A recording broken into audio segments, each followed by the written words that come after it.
ओम शांति।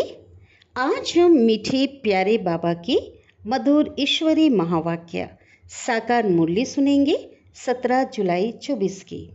आज की मुरली का सार है, मीठे बाबा कहते हैं, मीठे बच्चे इस शरीर को ना देख आत्मा को देखो और अपने को आत्मा समझकर आत्मा से बात करो। इस अवस्था को जमाना है माना पक्का करना है, प्रैक्टिस करनी है और यही ऊंची मंजिल है। कौन सी ऊंची मंजिल है? आत्मिक अभ्यास, स्वयं को समझना और औरों को देखना। आज की मुरली का प्रश्न है, तुम बच्चे बाप के साथ ऊपर माना घर में कब जाएंगे? सबको पता है ना। देखो बाबा कहते कब जाएंगे, स्पष्ट किया बाबा ने। उत्तर है अंत में तो जाएंगे, लेकिन कब? जब आप पवित्रता की मात्रा रिंचक भी नहीं रहेगी। जैसे बाबा प्योर है, ऐसे तुम बच्चे भी प्योर बनेंगे, एकदम पवित्र बनेंगे, पूरा पवित्र बनेंगे ना, तब ऊपर जा सकेंगे। अभी तुम बच्चे बाप के सम्मुख हो, ज्ञान सागर से ज्ञान सुन सुनकर जब फुल हो जाएंगे, भरपूर हो जाएंगे, बाप को नॉलेज से खाली कर देंगे। ज्ञान सागर का कलश क्या हो जाएगा? ज्ञान से खाली हो जाएगा। फिर वह भी शांत हो जाएंगे और तुम बच्चे भी शांति धाम में चले जाएंगे। वहाँ ज्ञान टपकना बंद हो जाता है।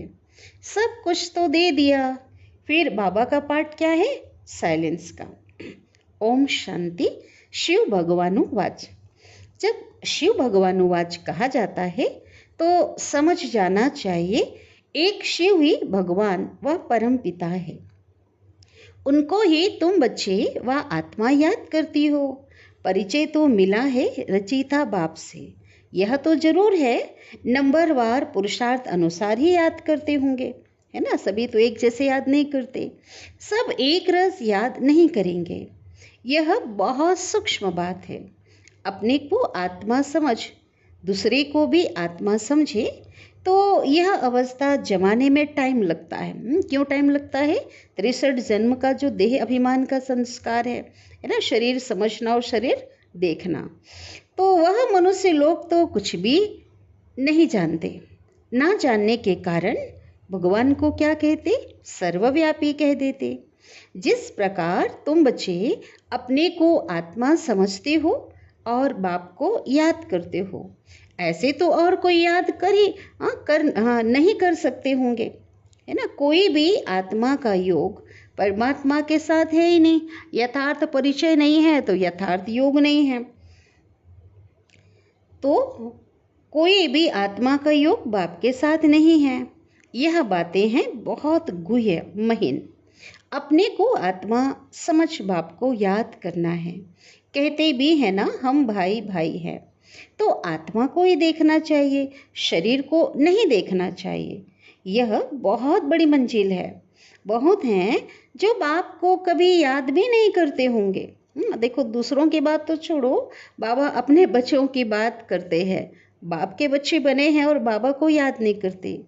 आत्मा पर मैल चढ़ी हुई है। कौन सी मैल? 5 विकारों की मैल, देह भान की मैल। मुख्य आत्मा की ही बात है। आत्मा ही अब तमो प्रधान बनी है जो सतो प्रधान थी। यहाँ आत्मा में ज्ञान है। ज्ञान का सागर परमात्मा ही है। कौन? शिव बाबा। तुम अपने को ज्ञान का सागर नहीं कहेंगे। तुम जानते हो हमको बाबा से पूरा ही ज्ञान लेना है और वहाँ अपने पास रख कर क्या करेंगे? शिव बाबा क्या करेंगे रख कर? अविनाशी ज्ञान रत्नों का धन तो उन्हें अपने बच्चों को ही देना है, देना ही है। बच्चे नंबरवार पुरुषार्थ अनुसार उठाने वाले हैं। देने वाला फुल दे रहा है, कोई कसर नहीं छोड़ रहा है। लेकिन लेने वाले कैसे हैं? नंबरवार। जो जास्ती उठाते हैं वह अच्छी सर्विस कर सकते हैं। हम देखते हैं ना, महारथी जो हैं, जो स्टडी करते हैं बाबा की महावाक्यों का, कितनी बेहतरीन क्लास कराते हैं। तो वो क्या है? वो उठाते हैं, अपना पुरुषार्थ है उनका अपना। बाबा को ज्ञान का सागर कहा जाता है। वह भी आत्मा और तुम भी आत्मा है। तुम आत्माएं सारा ज्ञान इस समय बाप से ले लेती हो। बाबा कहते क्या करते, सारा ज्ञान बाबा से ले लेते हैं। तो जैसे वह एवर प्योर हो, प्योर हैं शिव बाबा, वैसे तुम भी प्योर बनेंगे। फिर जब आप पवित्रता की रिंचक भी नहीं रहेगी, एक दाग भी नहीं होगा, पूरे प्योर बन जाएंगे, तब क्या होगा, ऊपर चले जाएंगे। बाप याद की यात्रा की युक्ति सिखलाते हैं। यह तो जानते हैं सारा दिन याद नहीं रहती है। यहाँ तुम बच्चों को बाबा सम्मुख बैठ समझाते हैं, और बच्चे तो सम्मुख नहीं सुनते हैं। मना साकार में बाबा के सामने जो थे वो उस समय सम्मुख थे, और तो बाकी मुरली पढ़ते हैं। यहाँ तुम सम्मुख हो। अपने को आत्मा समझ बाप को याद करो और ज्ञान भी धारण करो। हमको बाप जैसा संपूर्ण ज्ञान का सागर बनना है। फुल नॉलेज समझ जाएंगे तो जैसे बाप को नॉलेज से, ज्ञान से क्या कर देंगे, खाली कर देंगे। फिर क्या होगा, बाबा को जब ज्ञान से खाली कर देंगे, ज्ञान का सागर का जो कलश खाली हो जाएगा, तो क्या होगा, वह फिर शांत हो जाएंगे। ऐसे नहीं कि उनके अंदर ज्ञान टपकता रहेगा, सब कुछ दे दिया। फिर उनका पार्ट कौन सा है, फिर उनका पार्ट रहा साइलेंस का। जैसे तुम साइलेंस में रहेंगे तो ज्ञान थोड़े ही टपकेगा, अब परम धाम में टपकेगा क्या ज्ञान, नहीं। तो यह भी बाबा ने समझाया है, आत्मा संस्कार ले जाती है। कोई सन्यासी की आत्मा होगी तो छोटेपन में ही क्या होगा, पहले उनको शास्त्र कंठ हो जाएंगे, क्योंकि पहले का रटा हुआ है ना पूर्व जन्मों का, तो क्या होगा, उनको ज़्यादा पुरुषार्थ करना नहीं पड़ेगा। फिर उनका नाम बहुत हो जाता है, कहेंगे ना छोटा एक कोई बच्चा है, और क्या होगा, छोटा बच्चा इतना शास्त्रार्थ कर रहा है, इतना श्लोक कंठ है, तो नाम हो जाता है। अब तुम आए हो नई दुनिया में जाने के लिए, वहाँ तो ज्ञान के संस्कार नहीं ले आ सकते। यह संस्कार क्या होगा, वहाँ मर्ज हो जाएगा, अंदर जो है दब जाएगा, समा जाएगा, कह सकते हैं ना, उसकी आवश्यकता नहीं। बाकी आत्मा को अपनी सीट लेनी है नंबरवार पुरुषार्थ अनुसार। फिर तुम्हारे शरीरों पर नाम पढ़ते हैं, कहाँ, सतयुग में। शिव बाबा तो है ही निराकार, कहते हैं मैं इन आर्गन्स का लोन लेता हूँ, ब्रह्मा के तन का लोन लेता हूँ। वह तो सिर्फ सुनाने ही आते हैं, वह कोई का ज्ञान सुनेंगे नहीं, है ना। शिव बाबा किसी का ज्ञान सुनेंगे क्या, कौन सुना सकता है उसको, सुनने की आवश्यकता ही नहीं ना, क्योंकि वह स्वयं ज्ञान का सागर है। सिर्फ मुख द्वारा ही वह मुख्य काम करते हैं, आते ही हैं सबको रास्ता बताने। बाकी सुनकर क्या करेंगे, वह तो सदैव सुनाते ही रहते हैं कि ऐसे ऐसे करो, सारे झाड़ का रास सुनाते हैं। तुम बच्चों की बुद्धि में है कि नई दुनिया तो बहुत छोटी होगी, यह पुरानी दुनिया तो कितनी बड़ी है, सारी दुनिया में कितनी लाइट जलती है, लाइट द्वारा क्या क्या होता है। आज की दुनिया में साइंस के साधन से कितने लाइट है, वहाँ तो दुनिया भी छोटी तो लाइट भी थोड़ी होगी। जैसे एक छोटा सा गांव होगा, अभी तो कितने बड़े बड़े गांव हैं, वहाँ इतने नहीं होंगे, थोड़े मुख्य मुख्य अच्छे रास्ते होंगे। 5 तत्व वहाँ सतो प्रधान बन जाते हैं, है ना। मुख्य अच्छे अच्छे रास्ते होंगे, मना फिर यात्रा कैसे करेंगे, फिर वहाँ एक स्थान से दूसरे स्थान जाने के लिए पुष्पक विमान होगा, और पुष्पक विमान के लिए कोई रास्ता चाहिए क्या, नहीं। तो बाबा कहते हैं वहाँ 5 तत्व सतो प्रधान बन जाते, कभी भी चंचलता नहीं करते। चंचलता करना मना, जैसे भूकंप आ गया, आंधी तूफान आपदाएं आती ना, उसकी बात है, वहाँ मर्यादा में है, कायदे अनुसार है 5 तत्व। सुखधाम कहा जाता है ना, उसका नाम अंग्रेजी में क्या, हेवन। आगे चलकर तुम जितना नज़दीक आते रहेंगे उतना वृद्धि को पाते रहेंगे। वो साकार मुरली सुन रहे हैं, जब चंद बच्चे थे गिनती के, अभी तो साकार वाणी साकार हो गई है ना, अभी तो लाखों बच्चे हैं बाबा के। बाप भी साक्षात्कार कराते रहेंगे। फिर उस समय लड़ाई में लश्कर की अथवा एरोप्लेन आदि की दरकार नहीं रहेगी। अभी जो अंतिम युद्ध होना है ना, इस समय की बात बाबा कह रहे हैं। वह तो कहते हैं क्योंकि ऐसे ऐसे बॉम्ब्स मिसाइल बना के रखा है जो एक स्थान से उनको दूसरे स्थान भेज सकते हैं। तो बाबा कहते हैं, वह कहते हैं हम तो यहाँ बैठे सबको खत्म कर सकते हैं। फिर यह एरोप्लेन आदि थोड़ी काम में आएंगे। फिर यह चंद्रमा आदि में प्लाट आदि देखने भी नहीं जाएंगे। यह सब फालतू साइंस का घमंड है। कितना शो कर रहे हैं आप सबको पता भी होगा, चंद्रमा में प्लाट भी बिक चुका है। ठीक है, बुकिंग हो गई, और कई लोग तो बुकिंग करने वाले भी आज की दुनिया में नहीं हैं। तो ये साइंस का घमंड है। बाबा कह रहे हैं ज्ञान में देखो कितनी साइलेंस है, इसको ईश्वरी देन कहते हैं। साइंस में तो हंगामा ही हंगामा है, वह शांति को जानते ही नहीं। तुम समझते हो विश्व में शांति तो नई दुनिया में थी, वह है सुख धाम। अभी तो दुख अशांति है, यह भी समझाना है। तुम शांति चाहते हो, कभी अशांति हो ही नहीं चाहते हो ऐसा, तो वह तो शांति धाम में है और सुख धाम में।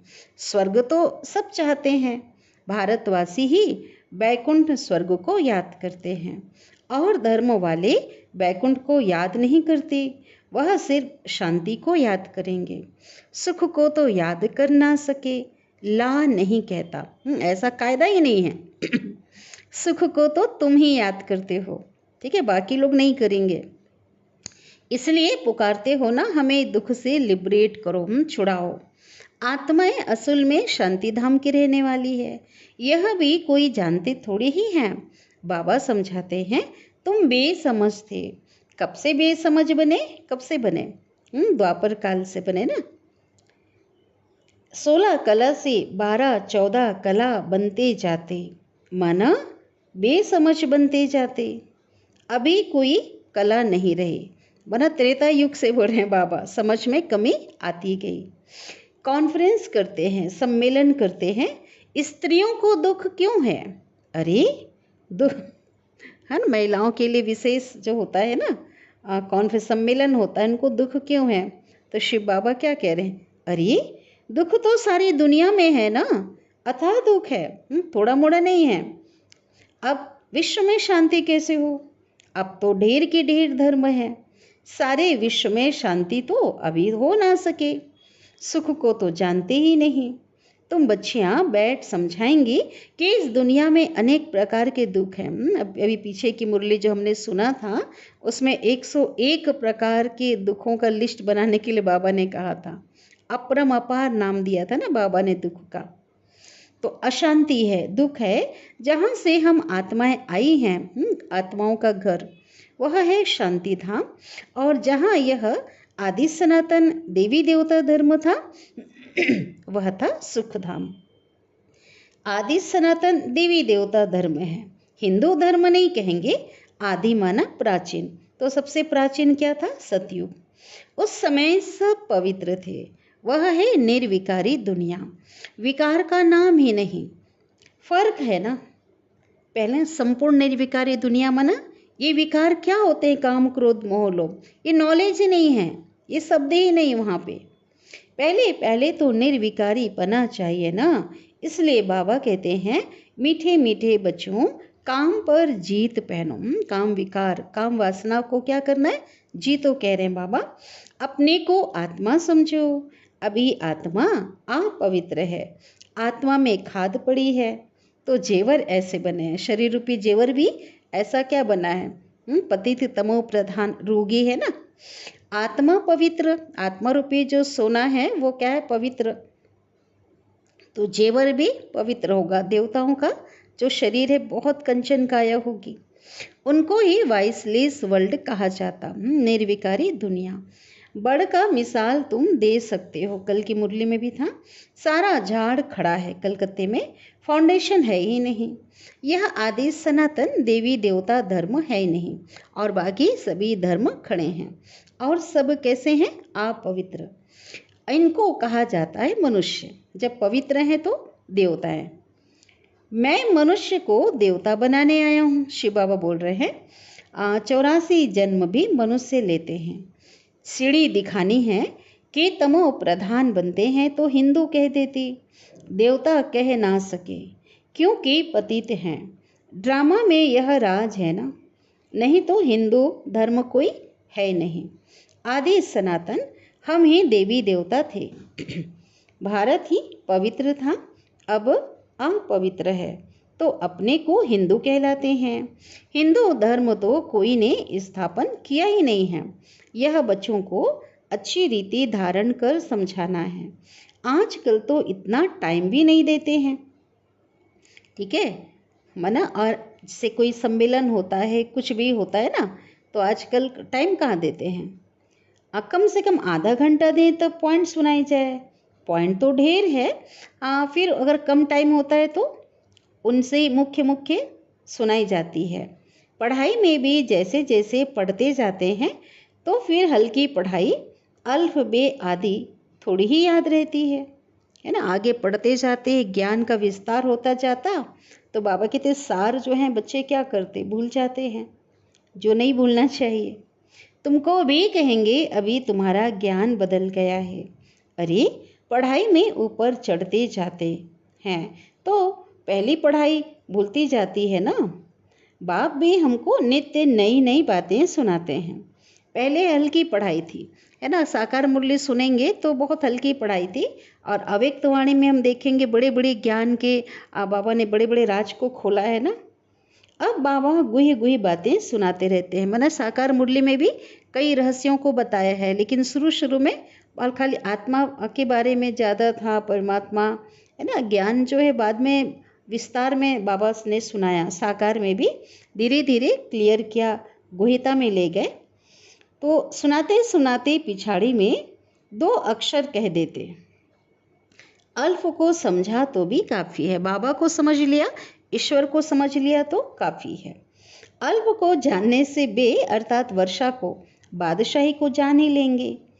से इतना सिर्फ समझाओ, औरों के लिए कह रहे हैं बाबा, तो भी ठीक है। जो जास्ती ज्ञान नहीं धारण कर सकते वह ऊंच पद भी पा नहीं सकेंगे। पास वेद अनर हो ना सके, कर्म अतीत अवस्था को पा ना सके। इसमें बड़ी मेहनत चाहिए। याद की भी मेहनत है, ज्ञान धारण करने की भी क्या है, मेहनत है। दोनों में सब होशियार हो जाएं सो तो अभी हो ना सके। क्यों? क्योंकि अभी तो राजधानी स्थापन हो रही है। सब नर से नारायण कैसे बनेंगे? इस गीता पाठशाला की एम ऑब्जेक्ट तो यही है, क्या है, नर से नारायण बनना। वही गीता ज्ञान है। वह भी कौन देते हैं? ये तो तुम्हारे सिवाय कोई जानते नहीं, है ना, कि परमपिता परमात्मा शिव देते हैं। अभी है कब्रिस्तान, फिर परिस्तान होने का है। अभी तुम्हें ज्ञान चिता पर बैठ पुजारी से पूज्य जरूर बनना है। साइंस वाले भी देखो कितने होशियार होते जाते हैं, इन्वेंशन निकालते रहते, नए नए आविष्कार कर रहे हैं, खोज करते जाते हैं। भारतवासी हर बात का अक्ल वहाँ से सीख कर आते हैं। वह भी पिछाड़ी में आएंगे साइंस वाले, तो इतना ज्ञान नहीं उठाएंगे। फिर वहाँ अभी आकर यही मना आखिरी में आएंगे ना, उनको तो जाना है वहाँ पे कि आखिरी में आकर वहाँ भी ये इंजीनियरिंग आदि का काम करेंगे। राजा रानी तो बन ना सके, राजा रानी के आगे सर्विस में रहेंगे। ऐसे ऐसे इन्वेंशन निकालते रहेंगे। साइंस भी क्या हो रही, बहुत डेवलप हो रहा है, उसमें भी रिफाइन होती जा रही है ना साइंस। तो बाबा कहते हैं राजा रानी बनते ही हैं सुख के लिए, वहाँ तो सब सुख मिल जाने हैं। तो बच्चों को पुरुषार्थ पूरा करना चाहिए, फुल पास होकर कर्मातीत अवस्था को पाना है। जल्दी जाने का ख्याल नहीं आना चाहिए। कई बच्चों को लगता ना चले जाएं, कब जाएं। बाबा कहते पुरुषार्थ ही कहाँ किया है, अभी तो कर्मातीत अवस्था को पाना है। अभी तुम हो ईश्वरीय संतान, भाई संगम युग है, बाबा हमारे साथ है। सतयुग में थोड़े बाबा मिलेगा, इसलिए जल्दी जाने का ख्याल नहीं होना चाहिए। बाबा पढ़ा रहे हैं, यह मिशन है मनुष्यों को चेंज करने की मिशन। जैसे बौद्धियों की मिशन होती है, क्रिश्चियन की मिशन होती है। कृष्ण और क्रिश्चियन की भी राशि मिलती है ना। उन्हों के लेन देन का भी बहुत कनेक्शन है, जो इतनी मदद करते हैं, है ना। पूरा लूट कर लेन देन का मना, इतना लूट कर यहाँ से ले गए ना, तो वो क्या कर रहे हैं, ड्रामा अनुसार वो लेन देन माना अभी हाँ वो वापिस कर रहे हैं। तो ये भी ड्रामा में भी क्या है, एक बहुत बड़ा एक रहस्य है, राज है कहेंगे पाठ। उनकी भाषा आदि छोड़ देना यह भी एक इंसल्ट है। ठीक है, बाबा कहते हैं उनकी भाषा आदि छोड़ देना यह भी एक इंसल्ट है। वह तो आते ही पीछे है ना बहुत सुख ना बहुत दुख, सारी इन्वेंशन वे लोग निकालते हैं। भल कोशिश करते हैं परंतु एक्यूरेट कभी बना नहीं सकेंगे। माना इंडिया की बात बाबा बोल रहे हैं, विलायत की चीज़ अच्छी होती है, ऑनेस्टी से बनाते हैं, यहाँ तो डिसऑनेस्टी से बनाते हैं। माना पहले ऐसा होता था, आज की डेट में तो चलो अभी समय ऐसा आ रहा है तो यहाँ भी अनेक प्रकार की कई चीज़ें बहुत इन्वेंट की जा रही है ना, इन्वेंशन हो रहा है। और पहले जब ऐसा नहीं था उस समय, अथाह दुख है, सबके दुख दूर करने वाला एक बाप के सिवाय और कोई मनुष्य हो ना सके। बल कितने भी कॉन्फ्रेंस करते हैं, सम्मेलन करते हैं, विश्व में शांति हो, धक्का खाते रहते हैं। सिर्फ माताओं के दुख की बात नहीं, यहाँ तो अनेक प्रकार के दुख हैं। सारी दुनिया में झगड़े मारा मारी की ही बात है। सारी दुनिया में झगड़े मारा मारी की ही बात है। पाई पैसे की बात पे मारा मारी कर देते, वहाँ तो दुख की बात ही नहीं होती है। तो यह भी हिसाब निकालना चाहिए। ठीक है, कि दुखों में भी आ जाता है कि यह मारा मारी क्यों हो रही है, ना लिस्ट बाबा ने बनाने के लिए कहा ना, तो ये भी हिसाब निकालो। लड़ाई तो कभी भी शुरू हो सकती है, देखो बहुत बड़ी बात है ये। ठीक है, अचानक कभी भी हो सकती है। भारत में रावण जब से आता है तो पहले पहले घर में लड़ाई शुरू होती है, जुदा जुदा हो जाते हैं, आपस में लड़ मरते हैं, है ना। भारत वाले क्या विभाजन हुआ, अलग अलग हो जाते हैं। फिर बाहर वाले आते हैं, पहले ब्रिटिश थोड़े ही थे, फिर वह आकर, पहले नहीं थे ना, अंग्रेजी शासन नहीं था, फिर क्या करते, वह बीच में आकर रिश्वत आदि देकर अपना राज्य कर लेते हैं। कितना रात दिन का फर्क है, आपस में मतभेद करा देते हैं, झगड़े करा देते, नया कोई भी समझ ना सके। नई नॉलेज है ना जो फिर प्रायः लोप हो जाती है। बाप नॉलेज देते हैं, फिर वह गुम हो जाती है ना, समय अनुसार लुप्त हो जाती। यह एक ही पढ़ाई है जो एक ही बार एक ही बाप से मिलती है। आगे चल तुम सबको साक्षात्कार होते रहेंगे, जो अंत तक होंगे उनको साक्षात्कार होंगे पुरुषार्थ अनुसार कि तुम यह बनेंगे। परंतु उस समय क्या होगा, कर ही क्या सकेंगे, उन्नति को पा नहीं सकेंगे। रिजल्ट निकल चुकी, फिर ट्रांसफ़र होने की बात हो जाएगी। फिर क्या करेंगे, फिर रोएंगे पीटेंगे, उस समय पश्चाताप करेंगे। हम बदली हो जाएंगे नई दुनिया के लिए। तुम मेहनत करते हो कि जल्दी चारों तरफ आवाज़ निकल जाए, प्रत्यक्षता हो जाए, है ना। बाबा की प्रत्यक्षता चाहते हैं ना, फिर आप ही सेंटर्स पर सब भागते रहेंगे। परंतु क्या होगा, जितनी देरी होती जाएगी टू लेट होते जाएंगे, फिर तो कुछ जमा ही नहीं होगा। पैसे की तो दरकार नहीं रहेगी उस समय, तो लोग देना भी चाहेंगे ना, हमारा धन ले लो भले अभी कोई सफल नहीं कर रहा है, उस समय तो सब देना चाहेंगे। तो बाबा कहते हैं पैसे की तो दरकार नहीं रहेगी। तुमको समझाने के लिए यह बैज ही काफ़ी है। यह ब्रह्मा सो विष्णु और विष्णु सो ब्रह्मा है। यह बैज ऐसा है जो सब शास्त्रों का तंत माना सार इसमें है। बाबा बैज की बहुत महिमा करते हैं। वह भी समय आएगा जो यह तुम्हारे बैज सब नैनों पर रखते रहेंगे। मन मना भाव इसमें है ना कि मुझे याद करो तो यह बनेंगे। फिर यही 84 जन्म लेते हैं। कौन कौन 84 जन्म, ब्रह्मा ही नारायण बनते हैं, फिर 84 जन्म लेते। पुनः जन्म ना लेने वाला एक ही बाबा है, शिव बाबा नहीं लेते। अच्छा, याद प्यार ले लेते। मीठे मीठे सिके लिधे बच्चों प्रति माता पिता बाप दादा का याद प्यार और गुड मॉर्निंग। रूहानी बाप की रूहानी बच्चों को नमस्ते। और हम रूहानी बच्चों की रूहानी माता पिता बाप दादा को याद प्यार गुड मॉर्निंग और नमस्ते। शुक्रिया बाबा, शुक्रिया, आपका दिल से पद्मा पदम गुना शुक्रिया। धारणा के लिए मुख्य सार। पहले पॉइंट, याद की मेहनत और ज्ञान की धारणा से कर्मातीत अवस्था को पाने का पुरुषार्थ करना है। ज्ञान सागर की संपूर्ण नॉलेज स्वयं में धारण करनी है। सेकेंड पॉइंट है, आत्मा में जो विकारों की खाद पड़ी है उसे निकाल संपूर्ण वाइसलेस निर्विकारी बनना है। रिंचक मात्र भी अपवित्रता का अंश ना रहे।